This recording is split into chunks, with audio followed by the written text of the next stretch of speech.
What is the outlook for a market buying opportunity? The VIX is just a measuring tool for volatility in the market. I have some key levels I gave out at InvestFest. So if you know those, keep those private. But like the VIX right now is currently at 1583.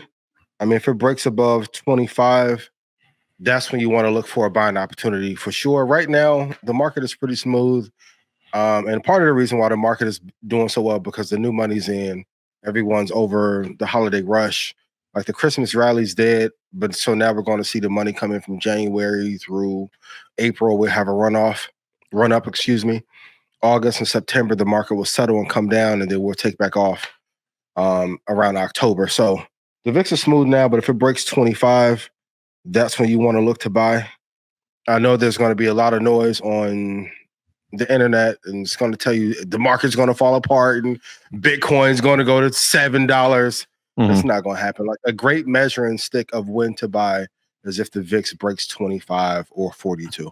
Yeah, and then to help people who've never looked at the VIX, there's an inverse relationship with the VIX in the market, right? So as the VIX goes down, you're going to see the market going up, meaning that there's less volatility.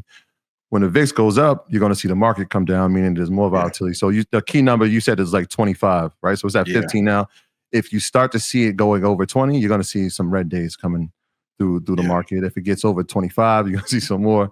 And if you see it past 30, all right, let's play the sideline until this kind of settles out. So like when we settle in the teens, anywhere between, I would say 12 to 16. 12 to 16, yeah. Yeah, I feel like it's a safe number. Anything below that or above, we just got to be a little bit more mindful. But it's important to know January is an important month. And I kind of shared this with EYLU. And this is not me, right? This is the stock market almanac. Every January on the S&P since 1950, right, without exception, preceded a new or extended bear market, a flat market, or a 10% correction. So if we see a down January, that should be an indicator historically of what to look for the rest of the year. Either we're going to be straight and sideways, we're going to go down, or there's going to be a 10% correction, right? Also, this is important too, and I found this very interesting. And I think we spoke about this a couple of years ago.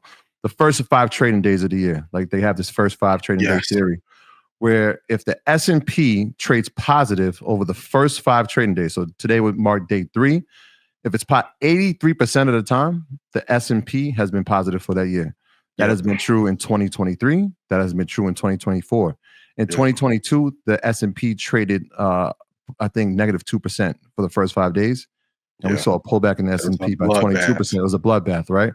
So right now, if we count today, S&P on a 3-day average is at about 2.5%. So it'll be interesting to watch Tuesday and watch Wednesday to see if we fall positive in S&P, to see if, again, 83% of the time, not 100%, but 83% of the time, it has shown to be positive for the year. Important indicator just to track. And a sidebar, if you go look at the donors list from the tech companies, that's the anti-VIX list. Shout out to Trump making everybody go to Mar-a-Lago and kiss that ring. The bigger the contribution, the safer the returns will be over the next 4 years if you're playing a long game as well. Yeah. This is a different type of VIX. We know a VIX is like, that's the universal healing. Different VIX. All right. VIX is the ticker. That's the ticker, y'all.